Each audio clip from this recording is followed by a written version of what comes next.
Ang gaganda naman pala ng mga bahay dito. Ito ba kaya yung model house ng Severa?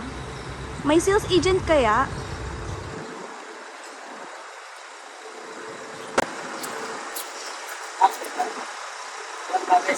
Message. Muna lang ako ma'am kapag sasamahan kita. Okay, thank you so much po. Sales agent ata si Kuya. Tanongin hello, natin. ma'am. Hello po. Sales agent po ba kayo? Yes ma'am, under po ako ng Greatland. Nag-agent ko ako dito sa Severa Bacolod. Ma'am, nag-inquire po ba kayo? Yes po. Yan ma'am, ito po yung ating model house dito sa Severa Bacolod. So bali yan ma'am, makikita ninyo, one carport na siya. And then, 45 square meter ang kanyang lot area and then 45 square meter naman ang kanyang floor area. Ma'am, nakita nyo na yung loob? Hindi pa po. Tara, ma'am, i-training ko kayo dito sa loob. Sige po. So yan ang maganda sa kanya, fully finished na siya. Except lang sa mga furnitures, and then bukod doon, yung tiles, white painted finish na din siya, yan, kasama na po yan. So in short, ma'am, wala ka nang ipapagawa sa bahay, or sa loob ng bahay. So, hindi na po siya magiging hassle para sa akin na Yes, lilipat tama. po. Kasi di ba, yung iba ma'am, bird type pa sila, wala pa silang tiles, wala pa silang pintura. So dito ma'am, lilipatan nyo na lang and then dadalhin nyo na lang yung mga gamit ninyo. Ano yun ma'am? Hindi po kasi ako familiar dito sa location kasi hindi naman po ako taga dito. Nangungupahan lang po kasi nagtatrabaho po ako dun sa May Angeles. Paano po yung location dito? Yun ma'am, good news. Kung nagtatrabaho ka sa Angeles ma'am, anong work niyo sa Angeles ma'am? Call center agent po. Okay. So bali locally employed na ma'am. Yes po. So yun ma'am, ang maganda naman sa location natin, ang location ng Severa Bacolod is Barangay Kalibutbut, Bacolod, Pampanga. So yun, kung natatandaan niyo ma'am, yung pagpasok niyo dun sa MacArthur Highway, from MacArthur Highway, nasa 5 minutes away lang siya. So, And malapit lang po. yes, di ba kung kanina papasok kayo dito sa Severa Bacolod, napakalapit lang niya.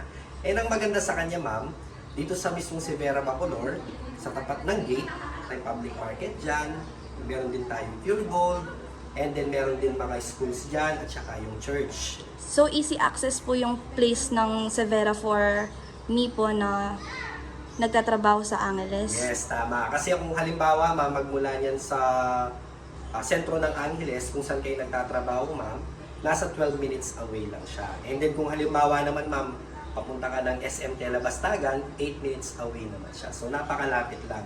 Napakaganda ng location ng ating Severa Bacolod.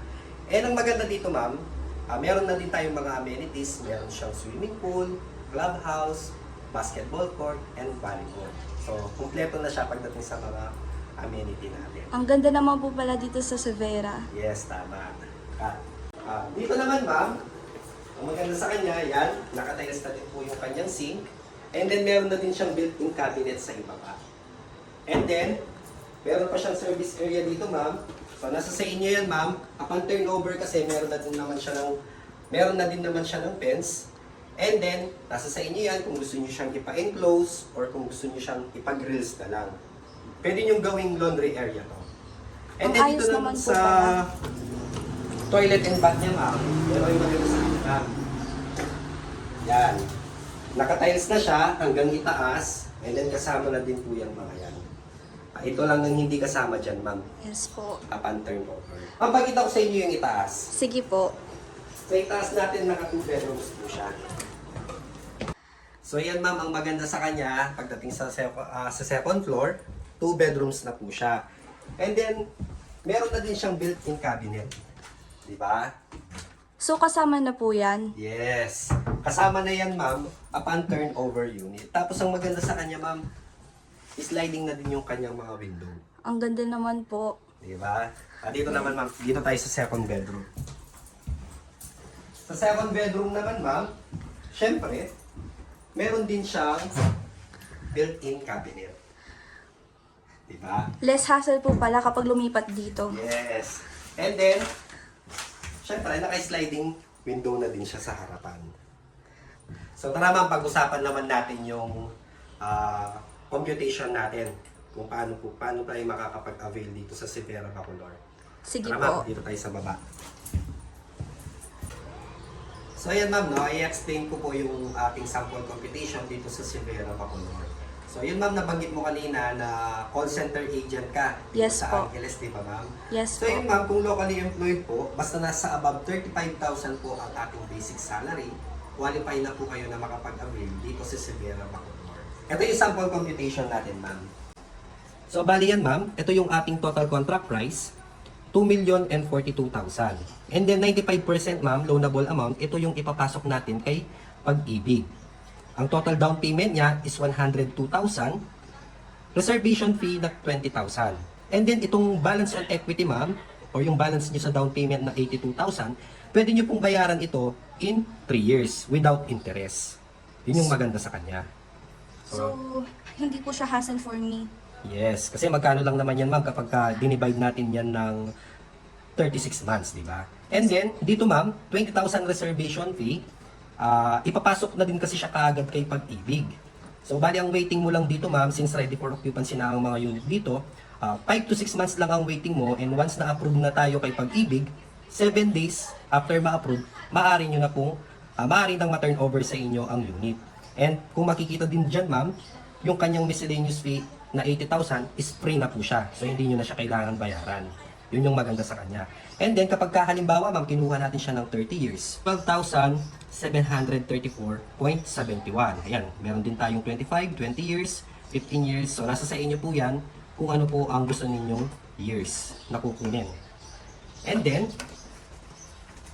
upon turnover ma'am, kapag halimbawa po mati-turnover na sa inyo yung unit, meron tayong babayaran na Homeowners Association membership. So bali nasa 2,300 po yan. Ito po yung monthly dues na tinatawag. And then diyan po pumapasok yung maintenance ng subdivision, yung pagkuha ng basura, and then yung binabayad po sa mga guard natin dito sa Silvera Bacolor. Pagdating sa water application, 2,000 lang ang babayaran natin. And then pagdating naman sa electric application, nasa 3,084. And then yung mga requirements na kailangan, karamihan po dyan manggagaling kay Silvera Bacolor, ibibigay yan upon turnover. So kumbaga ang inaasikaso nyo lang talaga dyan ma'am is yung sedula at saka yung barangay clearance. So naman yung ating list of requirements. Kung locally employed, ito yung mga kailangan nating ipasa. Ayan siya ma'am. Kapag ka OFW, ito naman sila. And then self-employed or business, yan. Ito naman yung kailangan nating ipasa. And kung halimbawa po, call center agent tayo, may mga direct client tayo, yan. Virtual assistant, ito naman po yung kailangan nating ipasa kapag ka mag-a-apply tayo through Pag-ibig Financing. Pero since nabanggit nyo ma'am, na locally employed tayo, magpo-focus tayo dito. So bali ito lang yung kailangan natin ma'am, 2 valid IDs or government issue ID. Front and back yan ma'am with 3 specimen signature.